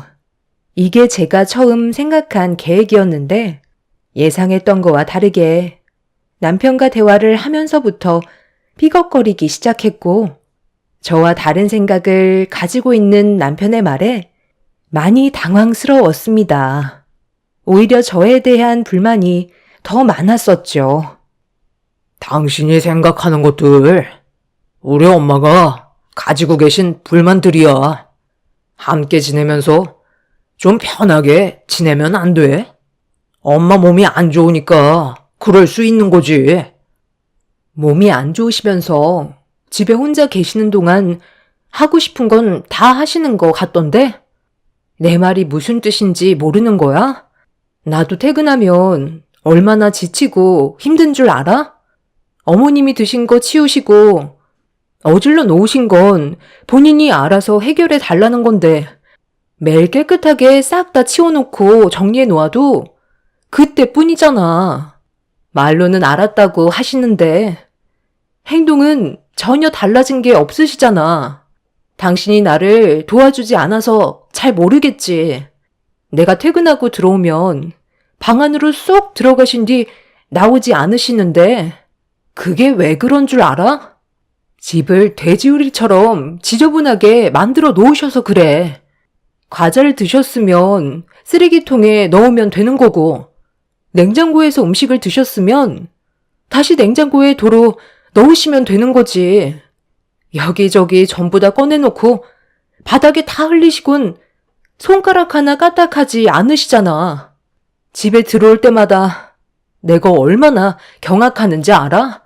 당신은 나보다 퇴근을 늦게 하니까 매일 집안이 깨끗한 상태인 것만 보는 거지. 내일 내가 손가락 하나 까딱하지 않고 있을 테니까 어떤 상태인지 한번 볼래? 과자를 들고 집안을 돌아다니시면서 드셨는지 집안 전체가 과자 부스러기야. 이런 건 청소기 돌리면 되니까 그렇다 쳐도 음료를 드시다가 쏟으셨으면 당연히 닦아야 되는 게 상식 아니야? 아침부터 쏟으셨는지 음료가 바닥 마루에 스며들어서 들뜨기까지 했다고. 이 집이 내 명의로 되어 있으니까 막 써도 된다고 생각하시는 건지 도저히 이해할 수가 없어.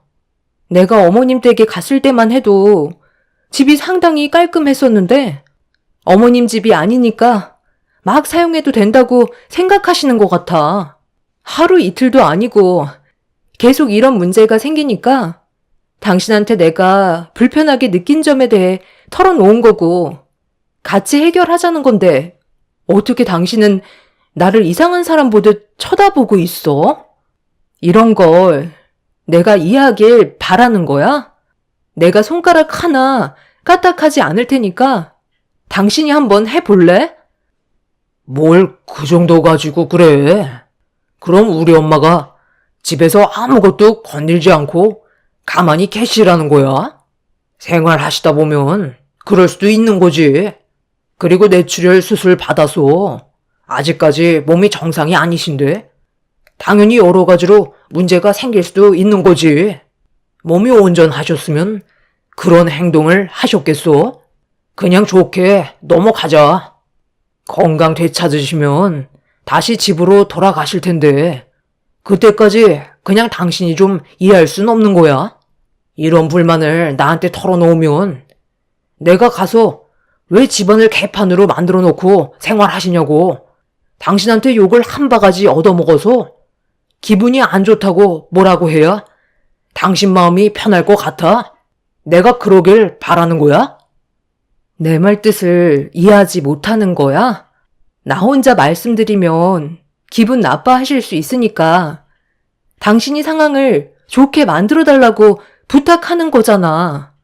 왜 내 입장을 고려해주지 않는 건데? 어제는 내 드레스룸에 들어오셔서 속옷을 전부 다 밖으로 꺼내 놓으셨더라고.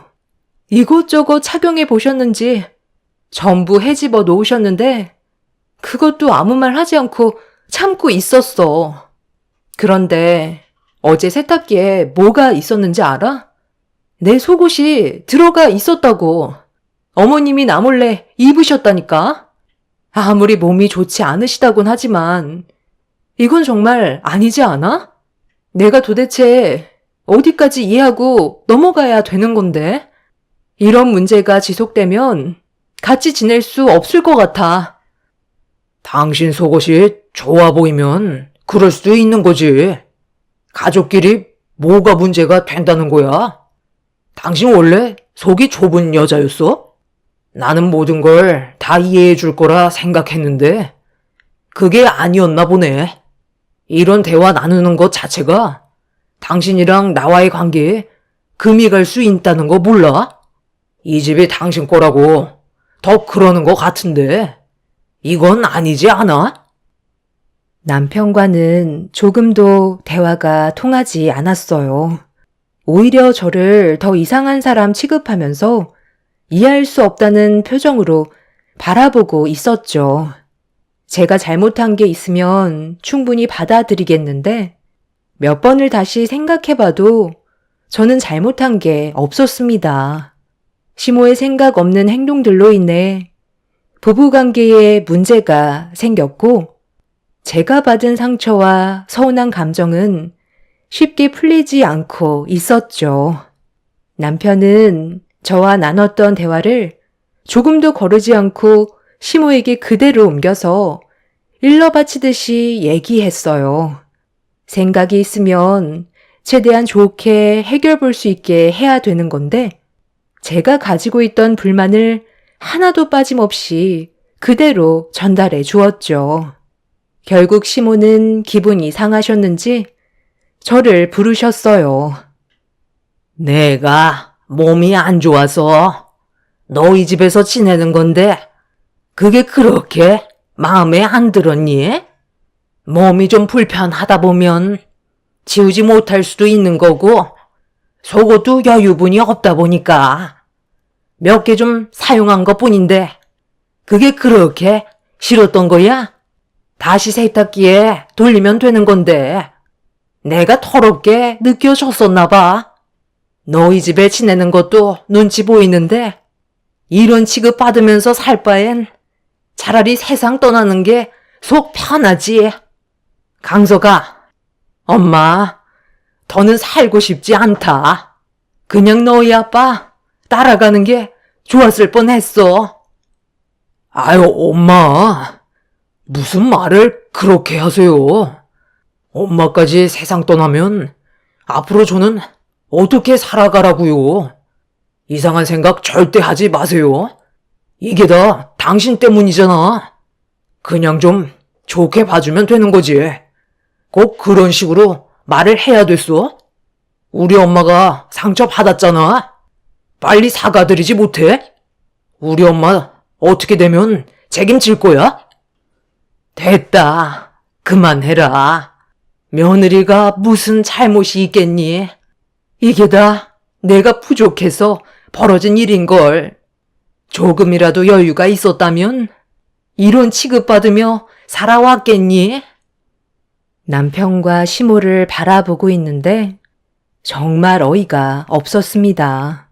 저는 함께 생활하는 공간에서 서로가 배려를 하면 좋을 것 같아 남편에게 내 고민을 털어놓은 거였는데 남편의 생각 없는 입방정이 상황을 더 악화시키게 된 거였죠. 좋게 해결하려 했던 계획과는 다른 방향으로 흘러가 버리는 바람에 그날 이후 집안 분위기는 순식간에 안 좋아지고 말았습니다. 저 혼자 너무 많은 스트레스를 받고 있는 것 같아 주말에 시모와 남편과 한 공간에 있는 게 답답해서 친정집으로 향했어요. 제가 가지고 있는 고민거리를 엄마한테 털어놓게 되니 한결 마음이 편했었죠. 그런데 제 말을 끝까지 들어주시던 엄마는 예상 밖의 답을 해주셨어요. 사돈을 우리 집에서 생활하게 하는 건 어떻게 생각하니? 건강 상태가 많이 안 좋다면서 너희 집에서 지내면 하루 종일 혼자 계시는 건데 너무 심심하지 않겠어? 저녁 늦게까지 혼자 지내다 보면 쓸데없는 생각을 할 수도 있는 거고 우울증까지 찾아오면 지금보다 더 상황이 악화될 것 같은데 엄마도 혼자라서 심심했던 참인데 건강을 회복하실 때까지만 같이 지내는 것도 나쁘지 않을 것 같은데 엄마 걱정은 하지 말고 한번 말씀드려 봐라. 분명 좋게 생각하실 거야. 왜 엄마가 고생을 해요? 이건 좋은 방법이 아닌 것 같아요. 차라리 요양원에 보내드리는 게 좋겠어요. 오늘 그이랑 진지하게 얘기 좀 해보려고요. 지금 서로가 예민한 상황에서 그 말을 꺼내는 것 자체가 더 안 좋은 상황으로 만들게 되는 거니까 그 말은 전서방과 갈라서겠다는 말로 들리게 될 거다. 너희 결혼한 지 얼마 되지도 않았는데 벌써부터 삐걱거리면 앞으로 어떻게 살아가려고. 엄마가 중간 역할을 잘 해줄 테니까 일단 생각이 있으신지 그것만 여쭤봐라. 엄마는 갑자기 시모와 한 집에서 같이 생활하시겠다며 예상하지 못한 말씀을 하셨어요. 제가 그동안 힘들었던 걸 생각하면 엄마도 분명 스트레스를 받게 되실 텐데 저는 그걸 원하지 않았습니다. 하지만 엄마는 적극적인 모습을 보여주셨고 무슨 생각을 가지고 시모와 함께 생활하시겠다는 건지 이해를 할 수가 없었어요. 괜히 또 큰일이 생기기라도 할까봐 걱정이 많았었죠. 집으로 돌아간 이후 제가 아무것도 하지 않고 있자 엄마는 시모에게 직접 전화를 하셨어요. 방에서 한참 동안 대화를 주고 받으시더니 갑자기 남편을 불러 짐 챙기는 걸 도와달라고 하셨습니다. 시모는 저희 엄마 집에서 지내시기로 결정을 하신 것 같았어요. 여기서 너한테 인간이야 취급을 받으면서 생활하는 것보다야 낫지 않겠니? 그래서 너희 사돈집으로 지내기로 결정하게 됐다. 너희 출근하면 하루 종일 집에만 있는데 그 시간 보내는 것도 힘들고 차라리 이번 기회에 사돈과도 친해질 수 있는 좋은 기회 아니니? 네가 무슨 생각하는진 알겠는데 별일 없을 거니 걱정 안 해도 된다. 그럼 앞으로 무슨 일이 있으면 너희 사돈집으로 오도록 해라. 며느리 눈치 보느라 그동안 정말 힘들었는데 이제 숨통 좀 트이겠네. 시모는 제 눈치 안 보고 살아도 돼서 좋다며 오히려 속 편하게 생각하시는 것 같아 보였어요. 몸도 어느 정도 괜찮아진 것 같아 보이는데도 시모는 집에 안 들어가시고 왜 저희 엄마 집에서 생활하시려는 건지 이해할 수 없었습니다. 엄마가 시모에게 직접 전화를 하셨기 때문에 많이 당황스러웠었죠. 저는 너무 불안했던지라 시모와 남편을 따라 저희 엄마 집으로 향하게 되었고 엄마는 밝은 얼굴로 시모를 반겨 주셨습니다. 이미 작은 방 하나를 깔끔하게 청소해 두셔서 남편이 바로 시모의 짐을 풀 수 있었어요. 엄마의 생각을 알 수 없었던 저는 아무 말 하지 않고 지켜만 볼 수밖에 없었어요. 나중에 다시 여쭤볼 생각을 가지고는 있었지만 시모는 집안을 둘러보시면서 만족해 하시는 눈빛을 볼 수 있었습니다. 거실이 시끌벅적해지자 2층에서 손님이 왔냐며 누군가 걸어 내려오길래 확인을 해보니 이모가 자다 일어나셨는지 아래층을 바라보고 계셨어요. 워낙 바쁘신 분이라 얼굴 한번 뵙는 게 쉽지 않았는데 연락도 없이 엄마 집에 오셔서 저도 많이 놀랐었죠. 그런데 저희 이모를 본 시모가 얼굴 표정이 굳어지면서 거실로 내려오는 이모에게 질문을 하셨어요. 아이고, 오늘 놀러 오셨나 보다. 저도 오늘부터 사돈집에서 도움 좀 받으려고 왔거든요. 제가 갑자기 뇌출혈이 와서 수술을 받았는데 회복하는 기간이라 혼자서 집에 있는 게 불안해서 며느리한테 도움을 받고 있었거든요. 그런데 며느리 집에서 지내는 게 쉽지 않다 보니 고민을 하고 있었는데 사돈이 마침 제 마음을 알고 계셨는지 저를 도와주신다고 하셔서 오늘 오게 됐거든요. 혹시 얼마나 계실 생각이세요? 저는 사돈과 단둘이 있게 될 줄 알고 온 거거든요. 네. 제가 동생 집에 있는 게 많이 불편하신가 보네. 걱정 마세요. 잠깐 얼굴 보러 온 거라 그 집에 갈 거거든요. 지금 혼자서 지내다 보니 심심해서 온 것뿐이에요. 이모는 최근에 이혼을 하신 터라 혼자서 지내고 계셨는데 사업 때문에 많이 바쁘셔서 얼굴 한번 뵙기 힘들었었는데 시간적 여유가 생기셨는지 그날 저희 엄마 집에서 하루를 보내고 계셨죠. 시모는 이모가 곧 가실 거라는 말에 굳어졌던 표정은 다시 밝아졌고 엄마는 시모가 오신다고 저녁상까지 차려 놓으셨습니다. 이모는 저희 가족의 시간을 방해하고 싶지 않다며 나중에 시간 될 때 다시 보자고 서둘러 나가셨어요.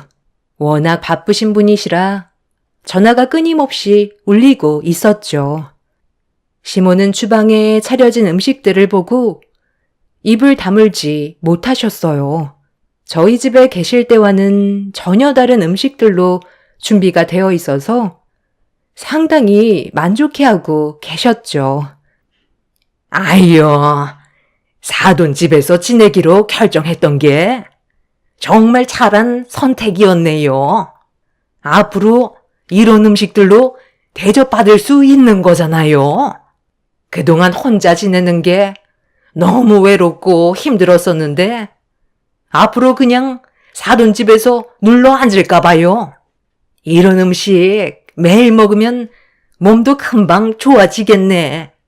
며느리는 나보고 맨날 집안을 쓰레기장 만들어 놓는다고 화만 내던데 이 나이 먹고 며느리한테 욕먹는 게 얼마나 서럽던지 그동안 며느리 집에 있으면서 정신적으로 너무 힘들었다니까요. 앞으로의 생활이 기대가 되네요.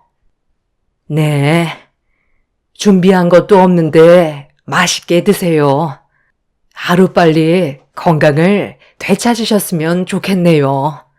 그리고 제 딸이 사돈한테 악한 마음으로 그런 건 전혀 아니니까 이해해 주세요.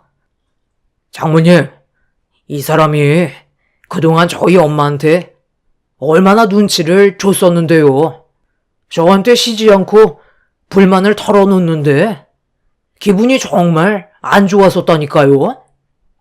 어머, 내가 뭘 눈치를 줬다고 그래. 당신도 어떤 상황이었는지 뻔히 알면서 그런 말이 나와? 이상한 사람 만들지 말고 밥이나 먹지 그래? 사돈, 저거 봐봐요. 하늘 같은 자기 남편한테 대드는 거 보면 지금 둘 사이가 어떤지 아시겠죠? 이게 맞는 거예요. 마음 같아선 한 소리 하고 싶은데 오늘 사돈이 저를 위해 신경 써주신 거 생각해서 정말 많이 참고 있는 겁니다. 사돈은 멀쩡한데 며느리 너는 왜 그 모양이니? 매사가 항상 불만투성이야? 엄마는 시모의 거침없는 말에 미소만 띠고 계셨어요. 제 속이 끓고 있는데도 엄마가 힘들게 음식하신 걸 생각해서 꾹 눌러 참고 있었죠. 그렇게 힘든 시간을 보낸 뒤 남편과 저는 집으로 돌아왔어요. 이미 서로가 안 좋은 감정 상태였기 때문에 집안에서는 침묵만 흐르고 있었고 저희 부부 관계는 좀처럼 좋아지지 않았습니다. 제가 잘못한 건 없기 때문에 먼저 손을 내밀 이유가 없었고 남편이 손을 내밀어도 화해하고 싶은 마음도 없었죠. 그렇게 며칠의 시간 동안 저와 남편은 틈날 때마다 친정집에서 각자의 엄마를 살폈습니다. 저에게 말은 안 하셨지만 시모 때문에 상처를 받으셨을까봐 엄마의 얼굴을 예민하게 볼 수밖에 없었죠. 며칠간 신경 쓸 만한 문제는 없었는데 주말에 친정에서 시간을 보내는 동안 엄마가 잠깐 지인을 만나러 간다며 외출을 하신 사이 시모가 저를 부르셨어요. 별로 대화하고 싶지 않았지만 그래도 무슨 말씀을 하시려는 건지 드러나 보려고 자리에 앉았고 뒤이어 남편도 시모 옆에 앉았습니다. 너도 알다시피 내 몸이 조금씩 좋아지고 있기는 한데 그래도 사돈이랑 한 공간에 사는 게 마음이 편한 건 아니잖아. 저번에 너희 이모님이 사돈집에 오셨을 때 대충 들어보니 혼자 살고 계신 것 같은데 이참에 너희 사돈이 네 이모네로 거주지를 옮기는 건 어떻게 생각하니? 네 이모님이 자주 찾아오셔서 상당히 불편한데 이참에 이 집에서 내가 살고 사돈이 네 이모네로 옮기면 좋지 않겠어? 내가 이렇게 얘기하는 건 너도 좀 거들어 달라는 거야. 내 말 무슨 뜻인지 알지? 네? 뭐라고요? 저희 엄마 집을 어머님한테 드리라고요? 저희가 왜 그렇게 해야 되는 건데요? 어머님 집 있으시잖아요. 몸도 좋아지셨으면 그만 댁으로 돌아가시면 되잖아요. 계속 저희 엄마 집에 지내시는 것도 눈치 보이지 않으세요?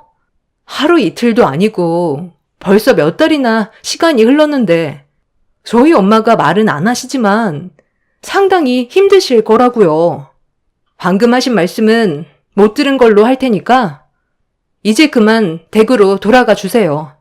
지켜만 보는 것도 한계라고요. 우리 엄마가 이 집이 마음에 드셨나 봐. 여기서 지내는 동안 얼굴 혈색이 달라지셨잖아. 그래서 당신이 장모님한테 좋게 설명 좀 해주면 좋을 것 같은데. 도대체 멀쩡한 집 놔두고 왜 우리 엄마 집을 눈독 들이는 건데? 나한테 뭐 숨기는 거라도 있어? 어머님, 저한테 말하지 않은 거라도 있는 거예요? 너나 장모님이나 왜 이렇게 눈치가 없는 거야? 엄마 집을 처분했으니까 하는 말이잖아. 내 입으로 꼭 말을 해야 돼? 우리 엄마 집 예전에 처분했어. 뭐라고? 예전이라면 우리 집에서 생활하실 때 처분하셨다는 거야? 그걸 왜 이제야 얘기하는 건데? 그래서 건강을 되찾으셨는데도 나가지 못하고 계셨던 거야? 내가 살던지 그거 얼마 하지도 않는데 내 몸에 문제가 생기고 나서부터 뭐하러 아끼면서 살아야 되나 싶더라. 그래서 그 돈으로 여기저기 돈 좀 써봤다. 얼마 안 되는 돈이라 눈 깜빡할 사이에 내 손에서 사라지더라. 돈 모을 때는 정말 힘들었는데 돈 나가는 건 순식간이었지만 그래도 후회는 안 한다. 그냥 여기저기 투자도 좀 해봤는데 나는 그런데 안 맞는지 돈을 전부 다 탕진했지만 내가 갈 곳이 있으니까 걱정할 필요가 없더라고. 너희 집에서 생활하다가 사돈집에서 함께 살고 있긴 하지만 아무래도 같이 산다는 게 정말 편한 건 아니잖니? 특히 네 이모가 사돈집에 오기라도 한다면 아주 가시방석이다. 그래서 이 집을 내가 사용하고 너희 사돈이 네 이모네로 거주지를 옮기는 게 어떻겠냐 이거야. 당연히 명의는 내 이름으로 해주면 더 좋지 않겠어? 너희 사돈이 베푸는 걸 좋아하는 것 같은데 이참에 이 집을 나한테 주라고 네가 잘 좀 얘기해봐라. 그럼 내가 앞으로 너를 내 친딸처럼 대해주도록 하마. 엄마, 이 사람이 그렇게 꽉 막힌 건 아니라서 장모님한테 좋게 얘기해 줄 테니까 너무 걱정 마세요. 장모님이 이 큰 집이 뭐가 필요하겠어요. 그럼 엄마가 안방 쓰시고 저랑 이 사람은 저기 작은 방에서 생활하면 되겠네요. 그리고 지금 살고 있는 집은 처분해서 해외여행 한번 간 것도 나쁘지 않겠어요. 당신 생각은 어때? 정말 어이가 없어서 말도 안 나오네. 어머님, 제 입에서 무슨 말이 나오길 기대하고 있으세요? 돈 한 푼 없이 저희 엄마 집에 얹혀 사시는 것도 모자라 이제는 아예 이 집을 통째로 달라고요? 아니 어떻게 염치가 없어도 이렇게 없을 수가 있어요? 사람들이 어떻게 감사한 건 생각도 못하고 더 많은 걸 바라는 거죠? 더는 상대할 가치도 없을 것 같으니까 그만 나가주세요. 아니 왜 열을 내고 그래? 서로 좋게 좋게 하자는 건데. 싫으면 어쩔 수 없는 거지. 그래도 이왕 말 꺼낸 거 좋은 쪽으로 생각해주면 서로 웃으면서 살 수 있지 않니? 당신이랑 어머님이 제 눈앞에서 없어져야 웃으면서 살 수 있을 것 같아요. 저는 더 이상 대화조차 섞고 싶지 않으니까 당장 짐 챙겨 나가세요. 남편과 시모는 얼굴을 붉히면서 오히려 저에게 화를 내고 있었어요. 두 사람 입에서 상상조차 하지 못했던 말들이 나와 입을 다물지 못했고 더는 상대할 가치가 없다고 생각했었습니다. 한도 끝도 없이 배려해주니까 더 많은 걸 바라는 시모와 남편의 행동에 치를 떨었죠. 더는 참을 수 없어 시모와 남편과 한바탕 하고 있는데 그 사이 엄마가 들어오셨어요. 제가 열을 내고 있자 엄마는 무슨 일이냐며 물어보셨고 좀 전의 상황을 전부 설명을 드리게 되었죠. 엄마는 묵묵히 들으시더니 다시 현관문을 여셨고 누군가에게 들어오시라며 집 안으로 건장한 남자 몇 명을 부르셨습니다. 그리고 엄마는 메고 계셨던 가방을 거실 테이블 위에 올려놓으셨어요. 그리고 건장한 남자들은 갑자기 남편과 시모에게 수갑을 채웠고 순간 당황한 남편과 시모는 뭐 하는 짓이냐고 발버둥치고 있었어요. 저도 놀라서 무슨 일이냐며 여쭤보니 엄마는 가방을 뒤집어 물건을 쏟아내셨습니다. 그 안에서는 온갖 금품들이 쏟아져 나왔어요. 충격적이게도 엄마가 외출을 한 사이 시모는 남편을 불러 친정에 있던 금품들을 금은방에 가지고 가 처분을 하고 있었죠. 엄마는 좋은 마음으로 시모의 건강을 생각해서 잠깐 동안 같이 지내고 싶어 하셨는데 시모는 저희 엄마 집에서 다른 생각을 가지고 계셨던 거였죠. 그리고 시모는 혼자서 저지른 게 아닌 남편과 함께 엄마의 금품을 털었던 거였어요. 시모와 남편이 잡히게 되었던 건 충격적이게도 엄마의 금품을 처분했던 금방이 이모부가 운영하시던 금방이었어요. 이 사실을 전혀 몰랐던 시모는 엄마의 금품을 처분했던 거였죠. 엄마가 가지고 계셨던 금품들의 대부분은 이모부 금방에서 구입한 것도 있지만 이모부가 선물해 드렸던 것들도 있었기 때문에 시모와 남편이 범행을 저질렀다는 걸 알 수 있었습니다. 이 소식을 듣게 된 엄마는 잠깐 외출을 한다는 핑계로 이모부한테 어떤 상황이었는지 전부 다 설명을 드린 뒤 경찰서에 신고를 한 거였어요. 결국 시모와 남편은 범행을 인정했고 저는 너무 큰 충격을 받아 그 자리에서 결혼을 끝냈습니다.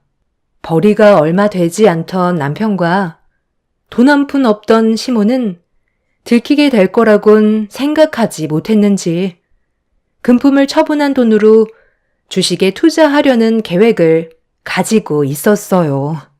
그 전에 막아서 다행이었지만 너무 큰 충격을 받았던 터라 저는 남편의 뺨에 손을 올려붙이고 말았습니다. 뒤늦게서야 시모는 잘못을 인정하고 용서를 구했지만 저희 가족은 이미 시모를 용서해줄 마음이 없었습니다. 이모부는 이모와 이혼을 하셨는데도 저희 엄마가 안 좋은 상황에 빠지는 걸 바라지 않으셔서 도와주셨던 거였죠. 그리고 최근에 이모와 이모부가 재결합하신다는 소식도 들을 수 있었습니다. 이 일이 있고 난 이후 시모와 남편은 현재 법적 처벌을 받기 위해 소송 중에 있습니다. 저희 가족이 받았던 정신적인 충격에 대한 위자료까지 소송을 진행 중에 있죠. 호의를 베풀면 당연한 권리로 생각하던 그 사람들의 끝을 보게 되었지만 기분이 많이 안 좋습니다. 사랑하던 사람이 변해가고 있는 모습을 보게 되었으니까요. 앞으로 그 사람들이 정신 차리고 살아갈지는 모르겠지만 자신들이 뭘 잘못하며 살아왔는지 조금이라도 느꼈으면 좋겠어요. 결혼 생활한 지 얼마 되지 않아 그 사람들에게서 빠져나온 것만도 감사하게 생각하며 살아가려고요. 제 사연 들어주신 분들 오늘 하루도 행복하세요. 감사합니다.